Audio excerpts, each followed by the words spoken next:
How do you kind of talk yourself out of that negative thought and still be excited to get up the next day and say, oh, I have another day? It's my concept of the 5 L's. During a pregnancy, the mother and the baby are one being, life and love. The third L is laughter. Life without laughter is cold, it's mean, it breaks families up, it causes wars. But laughter with love is joy and happiness. And the fourth L is labor. Labor without love is, oh, I gotta get up this morning. But labor with love is bliss. The fifth one is listening. Listening without love is empty sound, the clanging gong, words that mean nothing. But listening with love is understanding.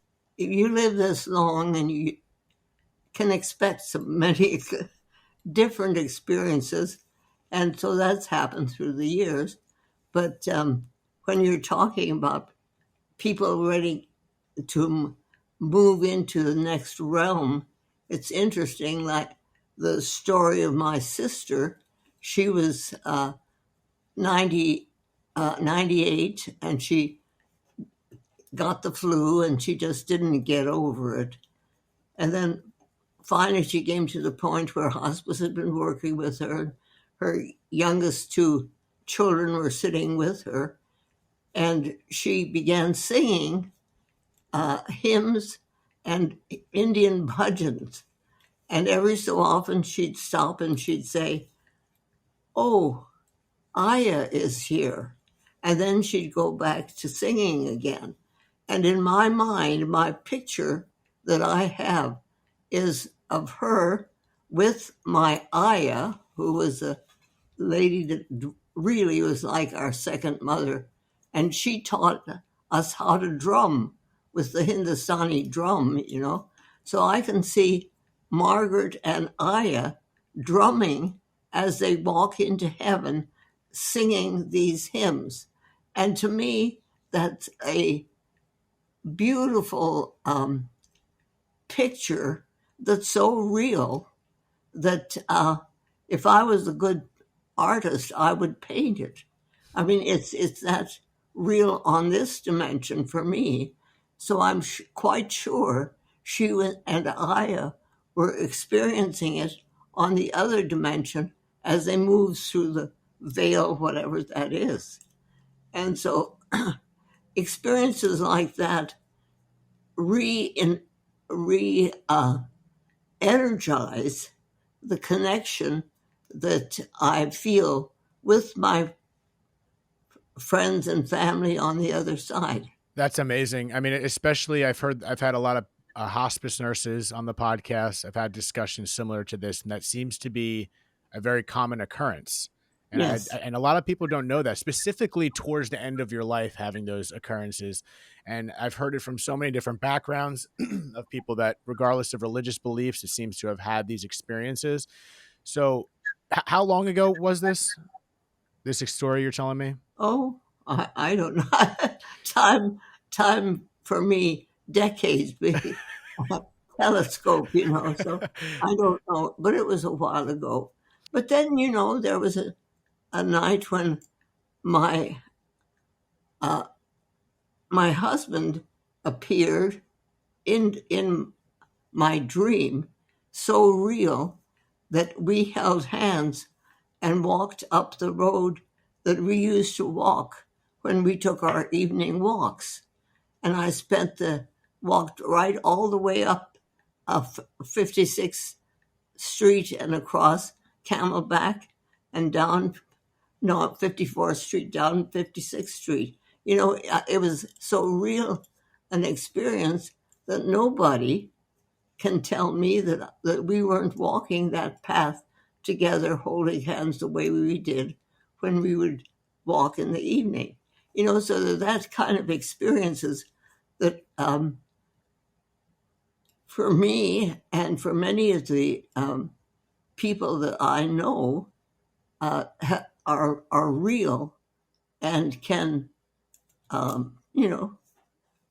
we either look forward to or we don't, but they're there. Does that help you in your process? Like for instance, you've had these experiences, but how much relief does that give you while you are grieving. You know what I mean? Like, say you lose someone, your husband or whoever it may be, and you don't have those experiences right away.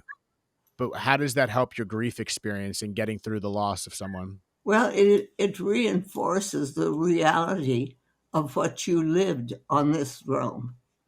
At least that's what it does for me. So the people that I contact from the other realm, uh, and can be in some manner, whether it's in a dream or some way, reinforces the experiences that I had on this realm. Yeah, so you believe we're gonna all connect to our loved ones again, wherever that may be, in heaven or another dimension, rather. Yes, absolutely. So, does this give you any? Are you completely? Do you have any fear towards death in yourself, or having these experiences has just completely relieved you? Spiritual experiences, what? I'm saying with these experiences that you've had, Yeah, connecting to loved ones and seeing these, do you have any fears towards death? I don't know. I mean, I'm actually, I'm kind of looking forward to it. And,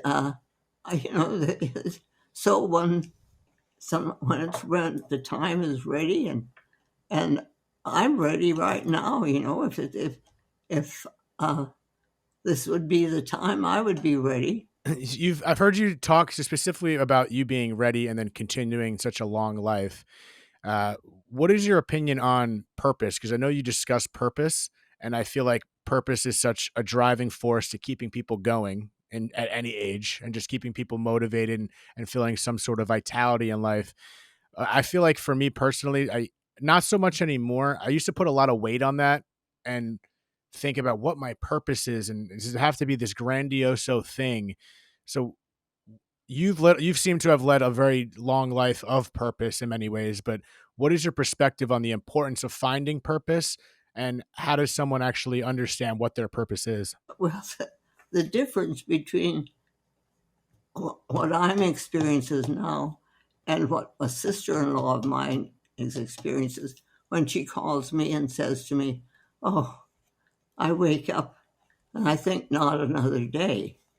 And I feel when she says that I feel so sorry for her, because when I wake up and think, I have the experience of, oh boy, another day. It's the difference between looking forward to it or just dragging yourself through it.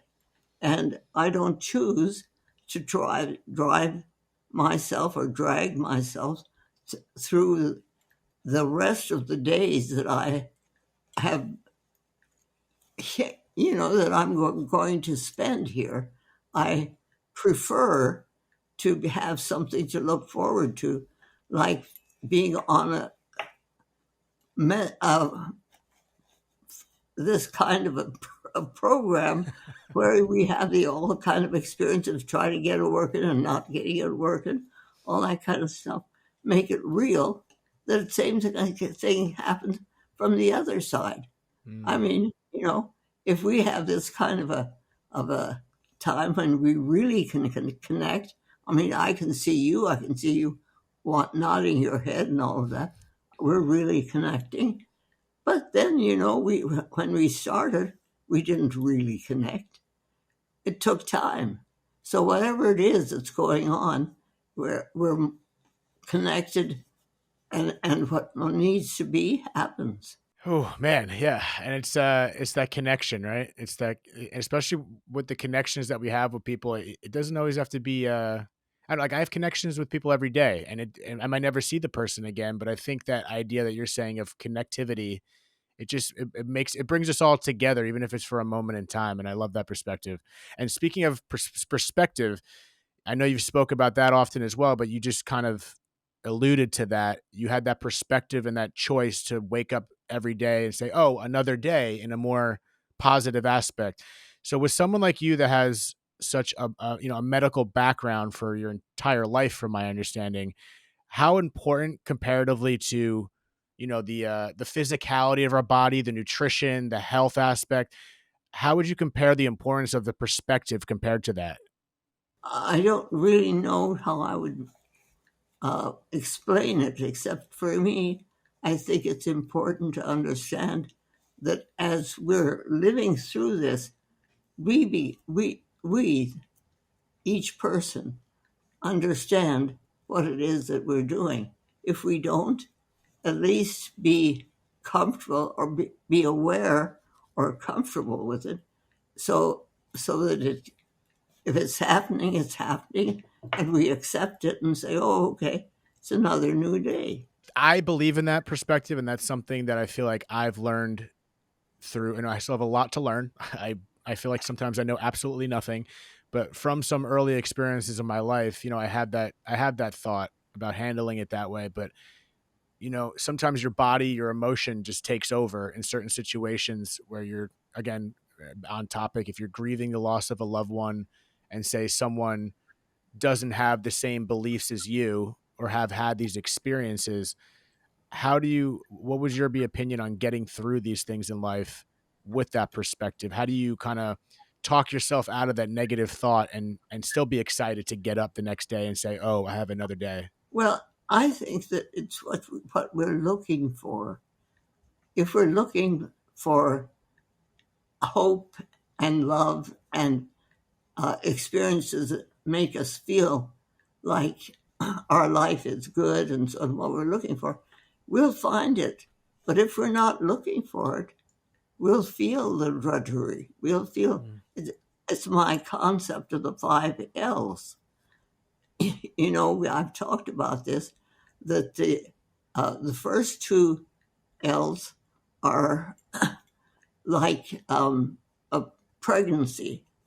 They're the same for a pregnant. During a pregnancy, the mother and the baby are one being.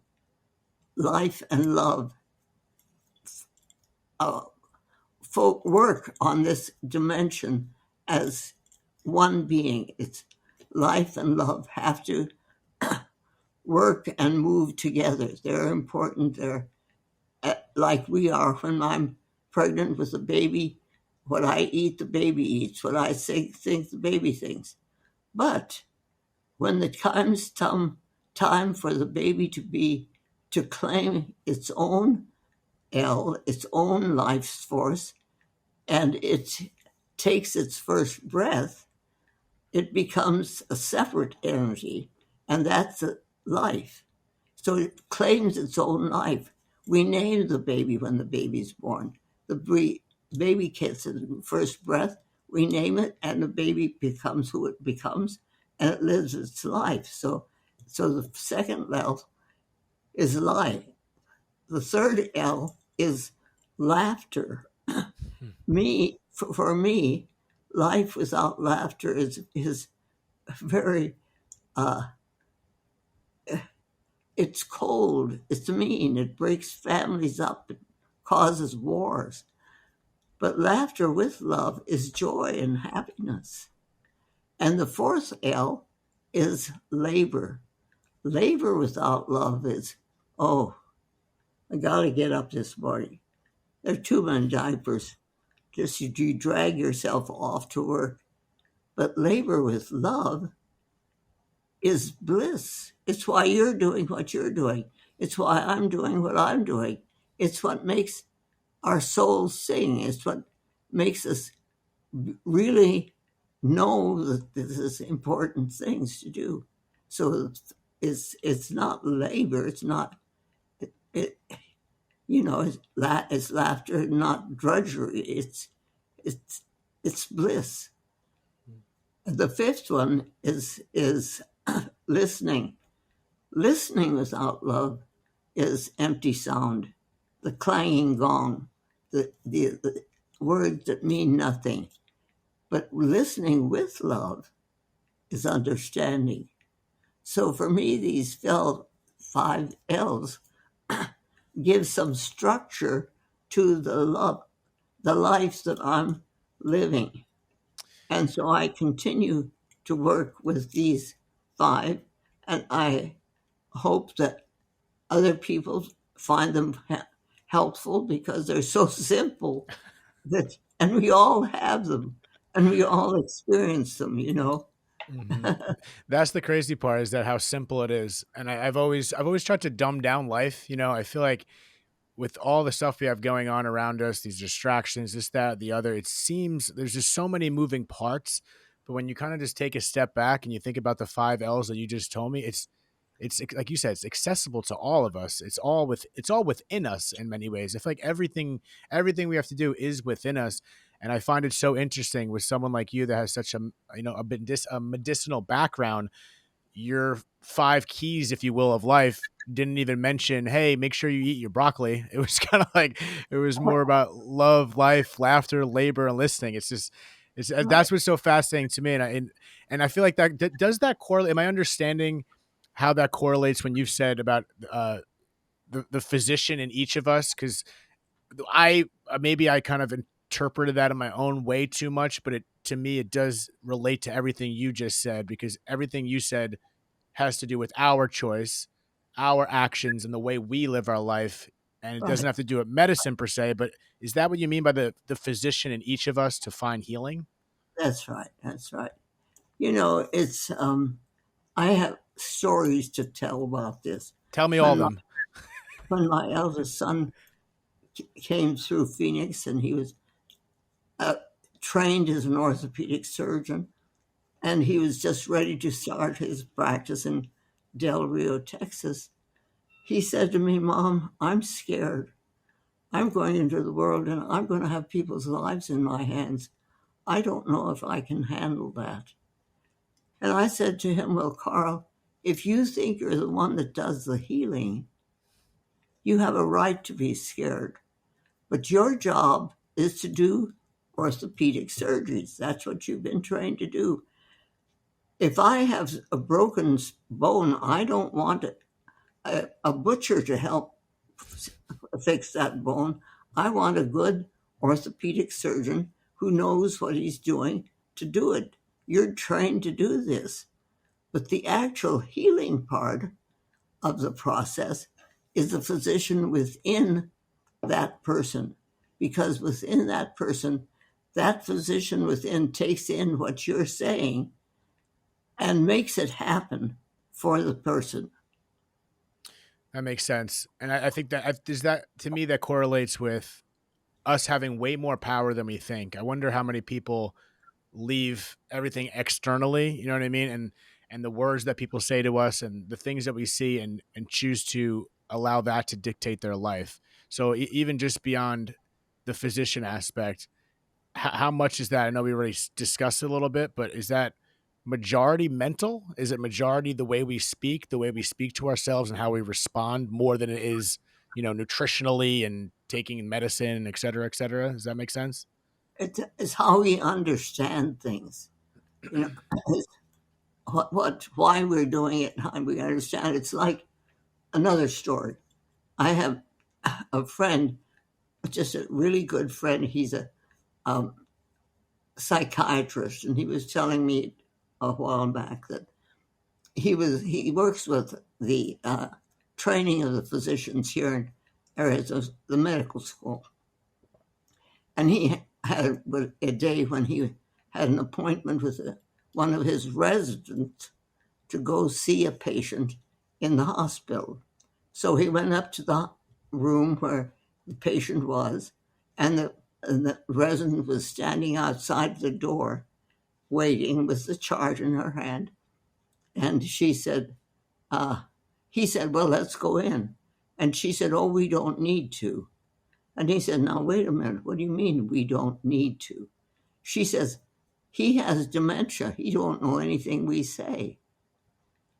And you see, that was being, she didn't, she was in the finest place to learn about medicine. She didn't understand something that he had an opportunity to teach her, because he said to her, "You're wrong."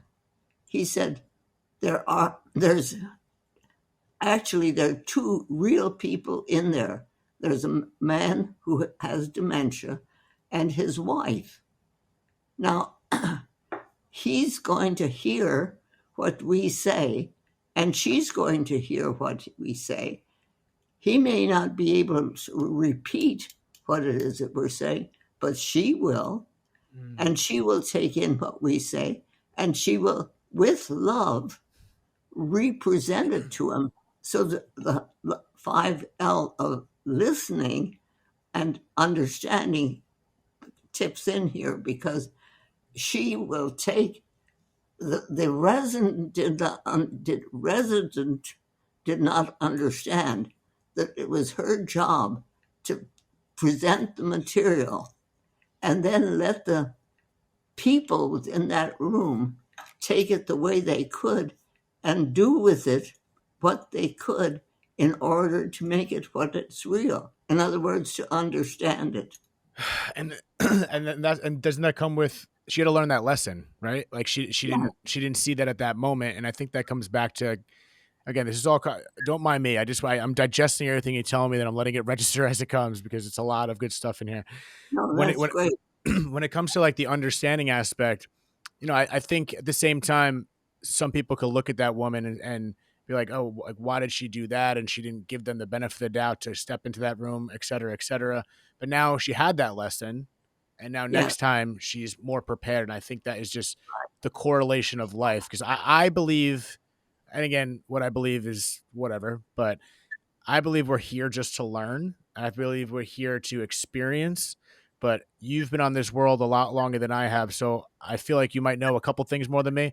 But why? Like, cause it's a hard transition. But what are your beliefs on, like, why are we here? Like, I feel like your 5Ls kind of answer that question in many ways.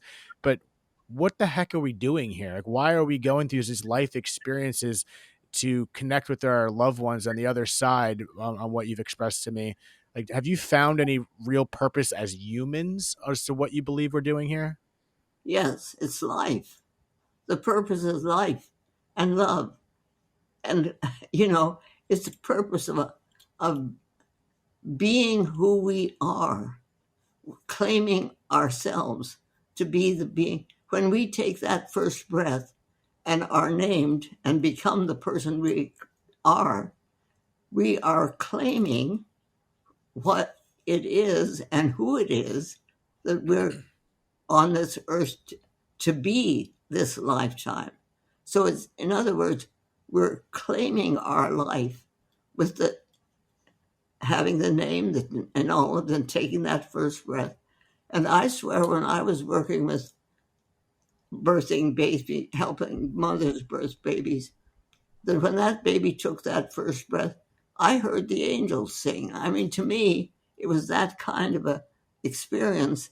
You know, not nobody can uh, tell me I didn't hear them. I heard them.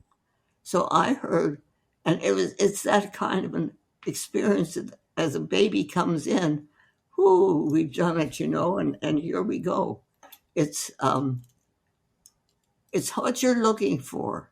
Mm. You find in life what you're looking for, and if you're looking for darkness and you're not looking for hope and healing and all of that, uh, it's darkness. Yeah, and what about that darkness? Like, the opposite side of the spectrum, when a baby comes into this world, and the opposite, a baby comes out of this world. Is it just, again, life? I go, we're just, because I have, like, again, I have the perspective. I've been raised by a wonderful mother, wonderful sisters. I have a very big support system. I have said many times, I don't take a lot of the credit for how I feel. Like, I feel I have a mental understanding on some things, but it's because of the people I've learned from and the experiences I've had. But some people, may deal with some really bad situations and then take the opposite approach of, I just lost the most important thing to me. I have no purpose. I don't care about labor, laughter, life. Does that just go back to what they're focusing on? Because again, like, how do people get out of that? You know what I mean? Well, we're in this life together. And for me, it's sort of I like if I have a flashlight and it's a good flashlight, and I'm walking down a dark path because these dark paths happen to everybody at certain times. So I'm walking down the dark path, but I've got this good flashlight, and it's pointing out the next step and the next step. But all of a sudden, I see a little flicker of a light over on the side. If I take my light and put it onto that light, lights the whole thing up. In other words, we're in this world together.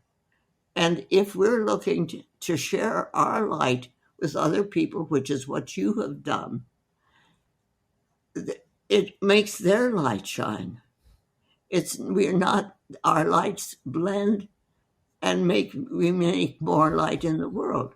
Now, if you weren't hoping to do that, you were, but that's your purpose is to bring your light into this focus enough that it helps other people with their light.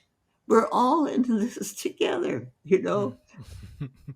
That's so beautiful, because I feel like sometimes I might be shining my light, or you might be shining your light in a direction completely unprepared, unplanned, and then you accidentally strike someone else's light without even realizing it. And I think that's the Yeah, beauty of it all. it happens a lot, when you're trying to reach out and you're looking for what it is in life and you're looking for light, you find the people who are really also looking for it, but they don't have much light within themselves. Hmm. So it's really important that we look to help the ones who are striving so hard to find that light, or maybe just not trying very hard and they don't even know that it's needed. Hmm. But look for us to reach out, like the work that you're doing that's important. I hope so. Oh yeah, I like it, and it's cool to see. I do get messages every now and then and it helps. It's just interesting, because the way you're putting it, and then I think I correlate it to what I have going on here.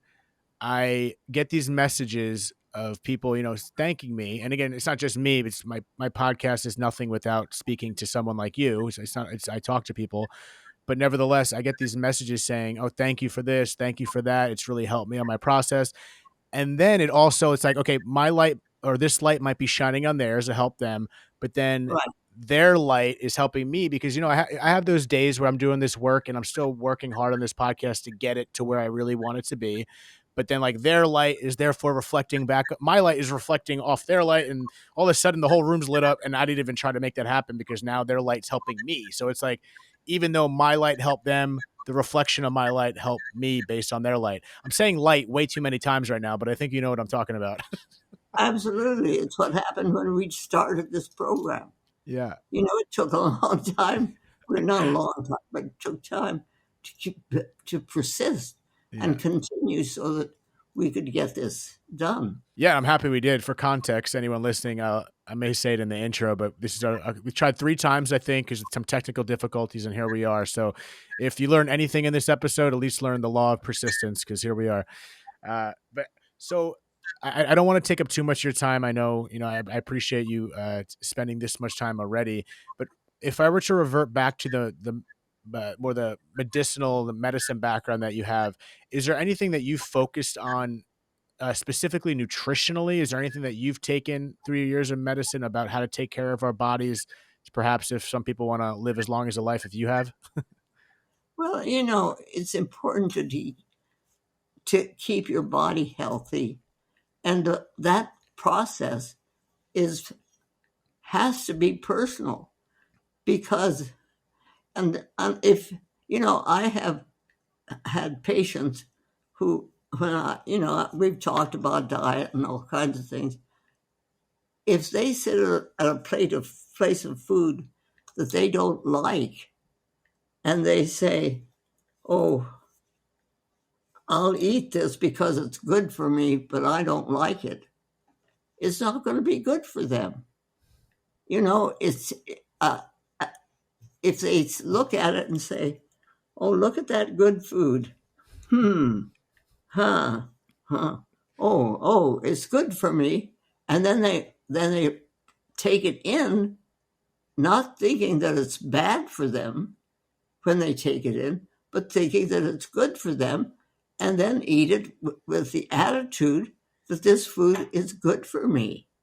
But if they look at a plate and you're eating it the whole time, and you're saying, I don't like this food, but it's good for me, or I'm but I don't like it, but it's good for me, then that ruins the whole business of good for me. So do you I don't know if you're familiar with them. He's not the only one talking about it, but do you believe in epigenetics? Like, it's a guy named Dr. Bruce Lipton I've read, and he talks about the power of epigenetics, and essentially what I feel like what you said, just the power of our attitude and again perspective towards things can really rise above anything physical that may come up. Yeah, it's the attitude with which you take anything in, whether it's a thought or a food. You know, if somebody says something and it hurts your feelings and you take it in and you say, oh, I'm so hurt by that. Or you can take it and take it in what my mother called put. It doesn't matter. You take it in your hand and you let it go. There's so many things that come towards you that are just foolishness. But if you take those in, it hurts. Hmm. But you don't have to have it hurt. You can just let it go.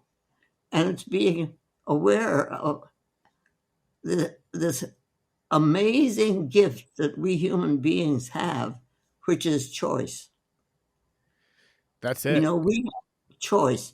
And now this is just my thought. This is no theology. I'm not preaching this, but I'm just talking, from my head. It's the idea that when God, whatever God is to whoever we're talking about, God created the earth. He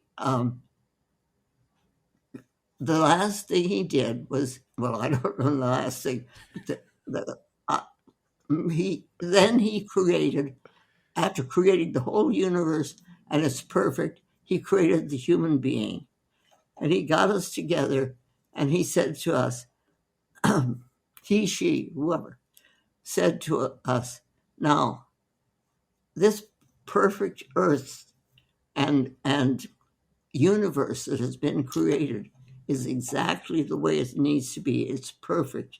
It's exactly right. But there's no being on this earth who has the right of choice. So I have created you as the only beings on the earth, the human being, who has a right to choose, who has free will and a right to choose how they're going to use it. And so, therefore, I give you dominion over the earth.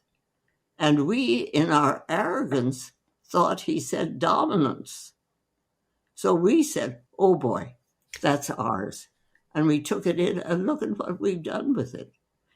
If we can begin to understand, well, we are beginning to understand that we now have dominion over the earth, and we had better keep on working with the way to keep it this perfect way that it needs to be. What the earth and the universe around us. Let's work in harmony with each other, not try to dominate what the universe is doing and working with. I love that, and I think that the idea of dominance comes into play so much. And I'm going to believe that there's enough for everyone, even though it may not seem like that in a very despaired world when it comes to poverty and hunger and all that. But I think we can live in harmony. And again, it goes back to what you said, that choice. I feel like people always think of choice as, oh, I'm going to have a medium fry and this cheeseburger. It's like, no, you can literally choose the way we intake things. Like you said, if I'm recapping what I've understood, you said we have a choice to respond to certain things. And I think that it takes discipline, just like anything else. It's not like, okay, after this podcast I just listened to with these two people, I'm just gonna decide not to be mad at so and so. It's like it kind of, but not really. It's going to take time and a lot of time to get to that place. But I do want people to understand that it really is a choice. It really is a Yeah, choice. And I just wonder if people find comfort in not playing the victim card, but blaming the external factor because this happened to me. And then it removes responsibility for me and it gives me justification for feeling this way. And I feel like that's the easier route. Well, you can you can choose to take things either with love and light or into darkness. You can say, oh, yeah, this is really, really hard, and say, I better turn the light on. Or you can say, this is really, really hard. Yeah, this is really, really hard. I don't like it. It's really, really hard. And sit there sucking your thumb like a 2-year-old. It's our choice. So how much, even with that choice, like say if even in your own experiences, when you've lost someone or you're going through whatever life, may bring upon us, is like, do you allow some grace for allowing yourself to feel it? Like, is it just strictly the choice, or do you also allow a grace period for your body to go through that physical and emotional release as it naturally does? Yeah. And try to understand it.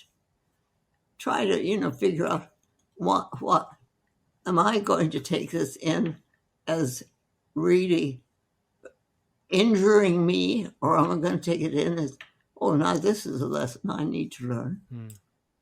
I love it, Dr. Glass. I really appreciate your time. And is there anything you feel like you didn't say that you wanted to say by chance? No. You feeling good? You're looking good, feeling good. What Yes. I want to thank you for so much for taking the time. This is again, for everyone listening, this is our third attempt.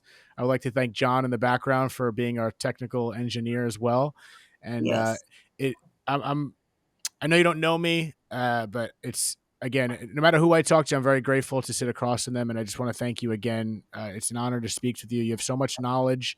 Obviously, you've been here for a long time, but that was so fascinating to me. The way you see life, these very simple approaches, I think, is the most impressive part. And I really just resonated with that. And it's amazing to have an opportunity just to look you in the eyes through this computer. And I really want to thank you for your time. And if there's, I'm gonna put links and whatnot to all your information and books and whatnot. So I don't know if there's anything you have going on that you want to notify people where they can find you and or pick up anything from you. Otherwise, I'll just put it in the show notes and they can find you. I think you've got it. GladysMcGarey.com. It should be all there. Beautiful. Yeah, we'll talk afterwards in regards to the setting anything up. But both of you, I really thank you for your time. You're such a sweetheart, and I'm glad we got to do this. Thank you. Thank you. Thank you so much for tuning in to another episode of Dead Talks. Please do not forget to hit the subscribe button and also the notification bell. That'll give you updates as to when we post a new video, more episodes, and more content in general. We are streaming on all the major podcast platforms, including Apple, Spotify, iHeartRadio, Pandora, and all that.